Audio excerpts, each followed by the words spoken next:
Welcome to our Ranch Talk at the Americana. I'm very proud to have Darren Moore with me. Darren, welcome. You're here in Germany. How was your flight and your travel? Hey, I'm here, safe, had a few missed connections, but you know, when you travel international, there's always going to be a bump. But hey, if that's the worst thing that happens, we're going to be okay. Okay. And could you please introduce yourself and tell us what you are doing here at the Americana? My name is Darren Moore. I am one of the speakers or announcers. Over here, it's speaker. It's hard for me to get used to, but we say announcers back in the U.S. But one of the speakers here, this is my second Americana. I did 21 in Augsburg. Didn't come in 23, but back here in 25. Well, I got into it. I was rodeoing. That's what I did for the majority of my life. I team roped. I can remember we were coming back from a circuit rodeo, and my partner at that time had said to me, hey, why don't you announce this event that we had in our town, which was in southern Missouri? I said, I don't know anything about it. He said, no, I just think that, I don't know why, but I think so. So it's my turn to drive. We get fuel. My turn to drive. We get back to the house. I'm unloading horses, and I said, all right, Big Iron. I said, I'll tell you what. I will do it if you will be honest and tell me when I screw up. All right. And he smoked cigarettes. He always had his hat back. He always smoked cigarettes. I don't like that. I don't like that. Oh, you're kicking a dead horse. Or, no, that's pretty good. That's pretty good, He always smoked cigarettes. But I give him all the credit because for a year and a half, he would be honest and say, no, that's not very good. You sound like you're whatever. And he would correct me because he was a friend, right? That's truly being a friend and wanting to help somebody get better. People won't do that. They're afraid to do that. They're going to hurt your feelings. But to get better, I don't care in any profession of life, even in life, you got to have somebody that'll tell you you're doing something wrong. Yes. So to correct it, And what is the most difficult thing about your job? The names. I mean, the people's names that I run across around the world, you can have one name and it'll be pronounced 4 different ways depending on where you're from, and I always tend to pick the wrong one. Horses, I feel like once you get to know the ranches, the stallions, the breeders, they tend to stick to a path, right? You can figure them out much faster now than I did when I started, right? Because I can kind of look at it now. I can look at the sire or the dam or know who the ranch is, and I know what they're trying to say. But people's names, especially when you come to the Americana, because we've got French, we've got German, Swiss, Switzerland, Italian, Czech Republic, Slovakia. It's pretty hard. Yeah. It's pretty hard, and it's like, and I always tell people wherever I go, hey, I'm going to announce a name. It might not be the name you were given at birth, but please come and tell me the name you were given at birth, at least first or your whatever. So I encourage people because it's important to me. I mean, I love what I do and I'm passionate. I want it to be right. Some people, they don't care, honestly. They're just like, but I do. I really do care. So you do horse shows all around the world? Well, I do, I guess all over the U.S. I come here, Italy, France. That's not all over the world. That's maybe, a quarter. And what is, can everybody be announcer, or do you need a special voice, or? I'll tell you, you can learn, at colleges we'll have where you can get into media, right? They will tell you the proper way to pronounce something, the proper way to do things. That was not me, okay? I just kind of winged it. Announcing truthfully is your personality. That is that's who you are, is how you talk and how the audience and the contestants know you. But you can't fake it. It can't be phony. It's just who you are. There's no college, no professor, no degree that can teach you personality. So you try to reach the audience by feeling. Yeah, I do. And I've competed, you know, rodeoed, and I've ridden horses my whole life. And, you know, I've done somewhat of a reining pattern, done somewhat of a cow horse pattern. I've even done some horse show stuff, you know, because I want to know what it's like when a rider is in the arena. And I don't care what it is. If it's a good run, that feeling, or if it's a bad run, I know both feelings, right? Because I've competed so much. And I had a compliment when, I think this is probably one of the biggest that I've ever had, is like, we can see the run through your voice. Well, that's pretty cool, right? Yeah. I mean, that's just who I am. Like, I'm on that horse with them. If it's good, I'm excited. If it's bad, I'm like, you know, I guess You feel with them. I do, and I feel, and I think maybe the audience, they know that or feel that. And I think that's a thing about announcing. There's a lot of announcers that haven't competed. So they don't know that feeling, that sick feeling if you lost a cow or if you dropped a lead, or it's like, oh, God, I know that feeling. Now, maybe I didn't do that particular thing, but I know what disappointment is. You know, like rodeo and team roping, if you break out or a steer sets up and goes behind you, and it's like, well, luck of the draw, you know. I hope that's what I bring whenever I'm announcing, is people that aren't there and the people that are there, they're in the arena with me. I think that's probably the best way that I can describe it. And do you have a favorite horse show for your jobs, or is it all about horses? I enjoy everything. Probably the world's greatest horseman. I'll never forget my first time. I was just astonished. I was amazed at the horses and the contestants. I love everything. So people ask me a lot about, well, how do you do that? Or how do you... My answer is, I'm a fan of a great horse. I don't care what its discipline is, whether it's pleasure or reining, roping, jumping. If it's a good horse, I like to watch it. You know what I mean? Yeah. Like, I don't get bored per se. Sometimes you get tired, when you sit there for 15 or 16 hours. I'm a fan of a good horse, no matter the discipline. And do you have a favorite quote about horses that should be written on every barn wall? Listen to what the horse tells you.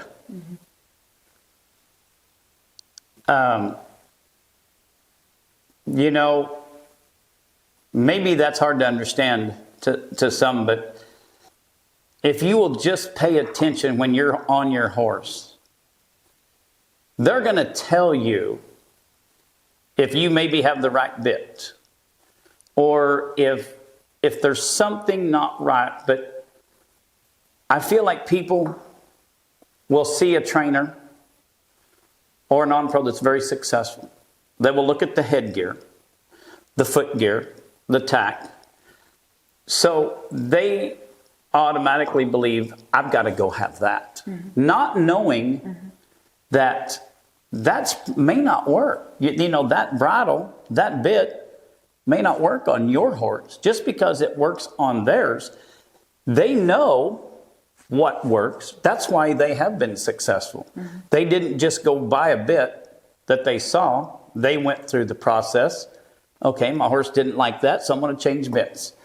Oh, he didn't, he was maybe a little tight to the right.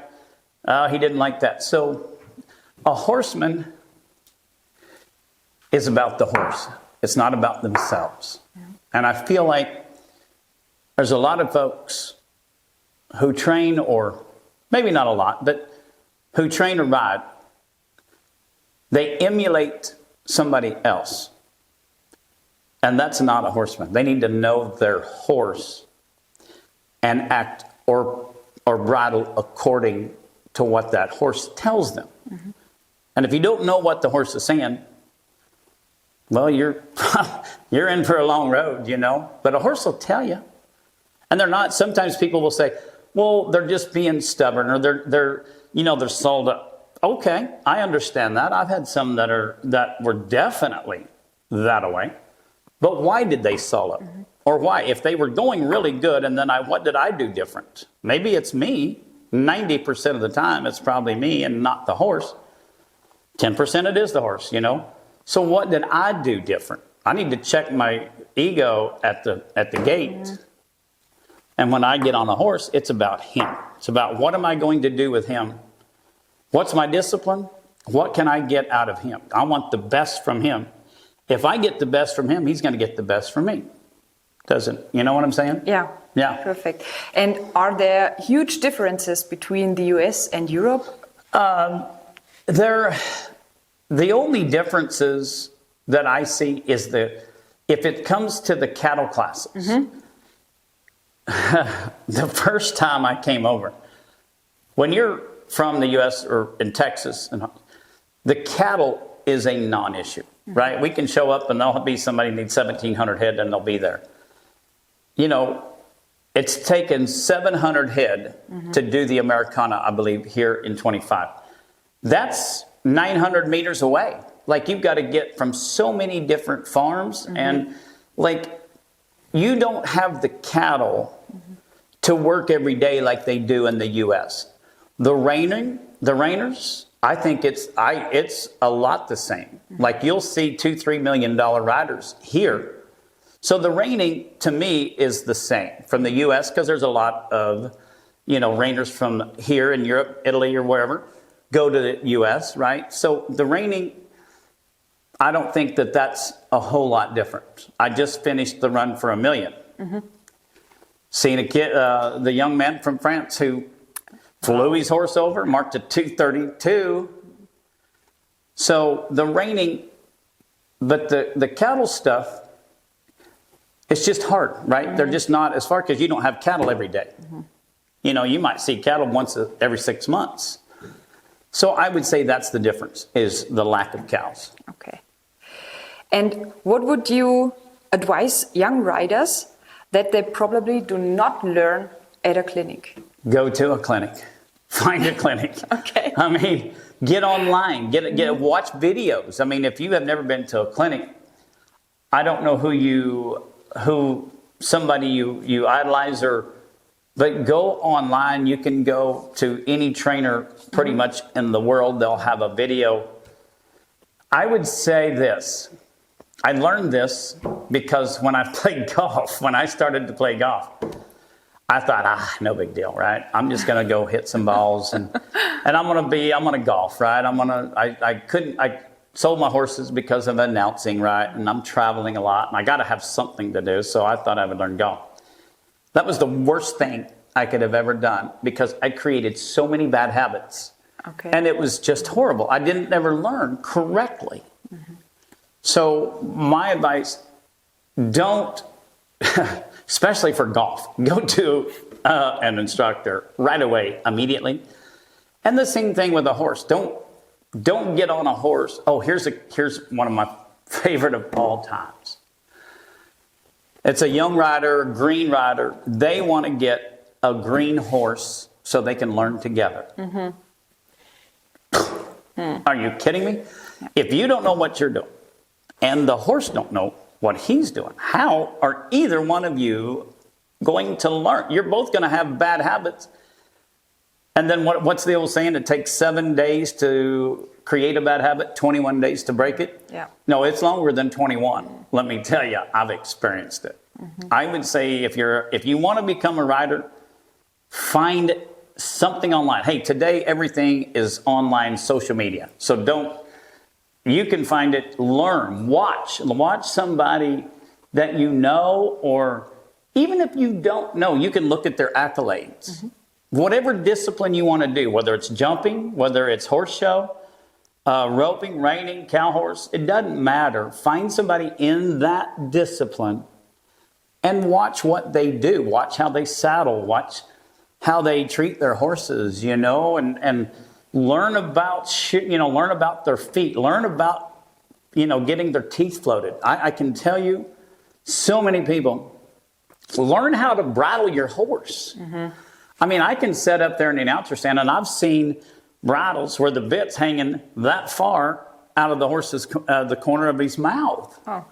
They've got a tie down on, and they have no idea why they got a tie down. But the tie down, you could take that horse's head and push it as high as his neck will physically go, and the tie down's not even tight. Okay. Like they don't know. They just see, right? So going back to earlier, watching what somebody else, that is not the way to learn, because you don't know if they know what they're doing.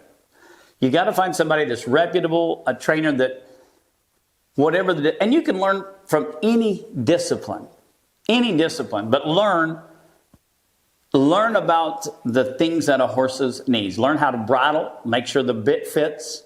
Learn how to saddle, make sure that the saddle, the swell's not setting right down on the horse's withers, or they're not too high, and it just goes on and on. But it's something you can learn online. You can not know a horse trainer in your life, but you can go online and you can watch and study. Thank you for this advice. No, well, I don't know if it's advice. It's just what I would recommend. Where would you like to see yourself in 10 years from now? Still here. Every day is a blessing. Tomorrow is promised to no one. I feel like I'm very blessed to have and do what I get to do. Make more money at it. I mean, I would like to be able to slow down and just, have less shows. But in 10 years, I hope I'm still here. We're still talking, and I'm still announcing, and we're all living, and we're healthy, and we're just blessed. We're just blessed every day. So thank you very much.